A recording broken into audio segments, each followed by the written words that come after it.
My dear students, आज के इस वीडियो में हम लोग स्टडी करने वाले हैं फायर एंड आइस पोयम के मल्टीपल चॉइस क्वेश्चंस का।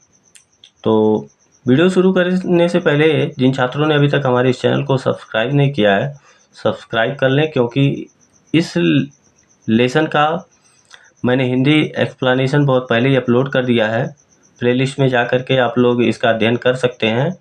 तो छात्रों, हम लोग चलते हैं अब मल्टीपल चॉइस क्वेश्चंस पर।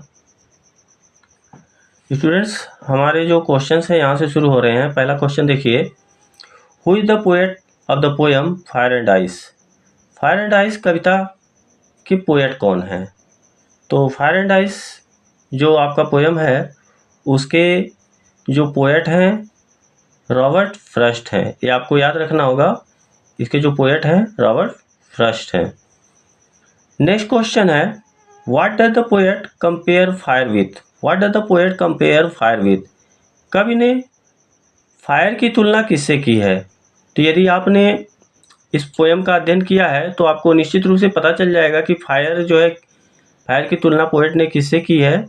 तो हैटर्ड मीन्स होता है नफरत, और डिजायर मीन्स होता है इच्छा, और हॉट मीन्स गर्म। बोथ ए एंड सी, ये चार ऑप्शन है।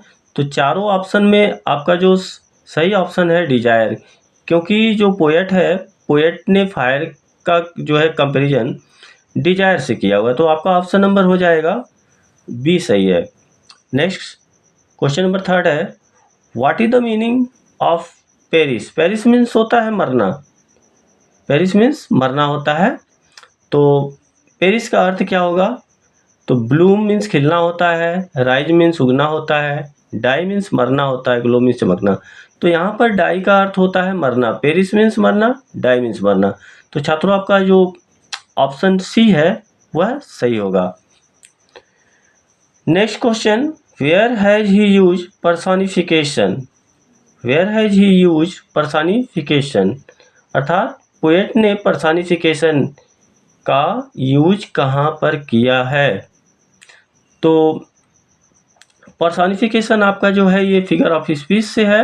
पर्सोनिफिकेशन मीन्स होता है मानवीकरण, अर्थात निर्जीव चीज़ों को सजीव प्रतीत करना या उनमें सजीवता दिखाना, ये जो है पर्सोनिफिकेशन यानी कि मानवीकरण कहलाता है।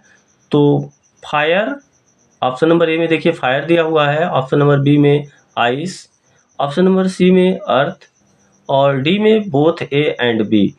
तो एक्चुअली जो पोएट है इस पोएम में वह दो चीज़ों का पर्सोनिफिकेशन करता है, एक है फायर और दूसरा है आइस।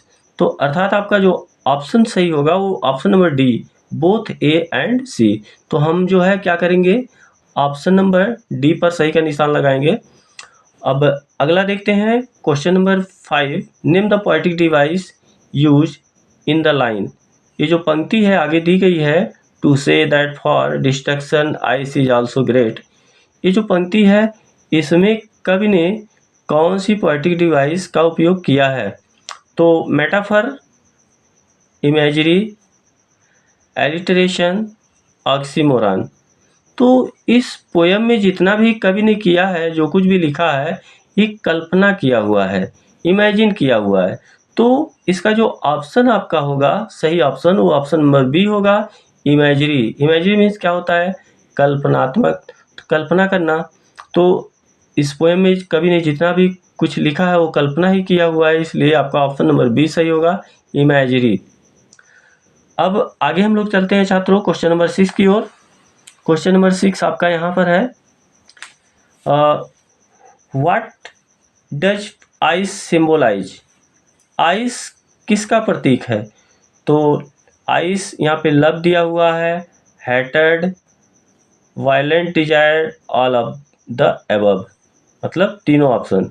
तो इसमें से यदि आप पोएम का अध्ययन करेंगे तो आपको पता चलेगा कि जो आइस है वो हैटर्ड का प्रतीक है, यानी कि पोएट जो है उसने आइस को हैटर्ड से सिंबलाइज किया है। तो ऑप्शन नंबर आपका बी सही होगा।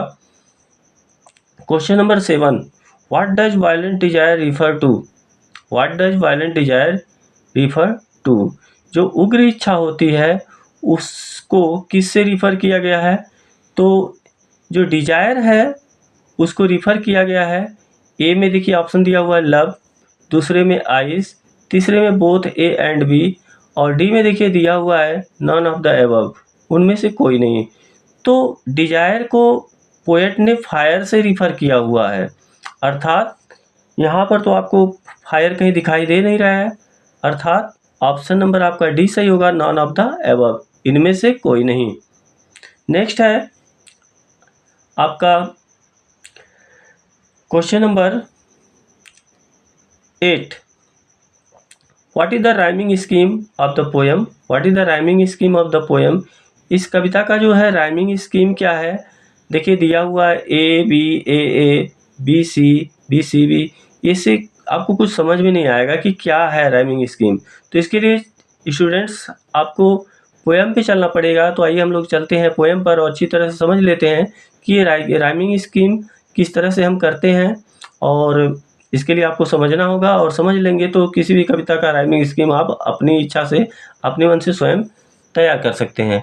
तो आइए छात्रों चलते हैं हम लोग पोएम पर।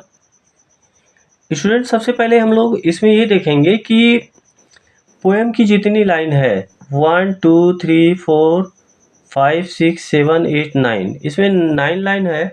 तो प्रत्येक लाइन का जो लास्ट लेटर है, लास्ट वर्ड जो है उसको हम ध्यान से देखते हैं और देखते हैं कि एक जैसे वर्ड कितने हैं।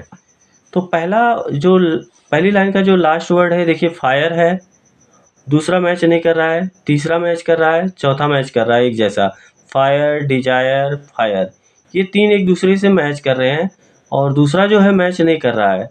तो पहले स्टेंजा में जो मैच कर रहे हैं उनको हम लोग मान लेंगे ए, और दूसरे का मैच कर रहा है इसलिए इसको भी ए मानेंगे, और तीसरा भी मैच कर रहा है ए मानेंगे, ठीक है। और उसके बाद इस स्टेंजा में जो दूसरा है, दूसरी लाइन, इसमें जो लास्ट वर्ड है ये अकेला है, तो ए के बाद नंबर बी का ही आता है, इसलिए हम लोग क्या करते हैं, इसको बी मान लेते हैं, ठीक है। क्लियर है? तीनों में जो अंतिम वर्ड है फायर, उसके बाद तीसरी लाइन से देखिए डिजायर फायर, एकदम सेम होमोफोन जैसे हैं, मैच कर रहे हैं। तो जो मैच कर रहे हैं उनको हम ए मान लिए, और जो दूसरी लाइन में क्या है आइस, यानी कि तीनों से अलग है, तो ए के बाद चूंकि अल्फ़ाबेटिकली बी का नंबर आता है इसलिए हम लोगों ने क्या मान लिया, इसको बी मान लिया, ठीक है। अब चलिए आगे दूसरे स्टेंजा में देखते हैं। दूसरे स्टेंजा में देखिए ट्वाइस, आइस ट्वाइस, यानी कि इसको हम लोग बी माने थे, ये इससे मैच कर रहा है, मतलब बी वाले से मैच कर रहा है, तो इसको हम लोग क्या मान लेंगे, बी मान लेंगे, ठीक है। अब अगला जो है, अगली पंक्ति को देखते हैं। इसमें देखिए क्या है, हेट, क्या है, हेट।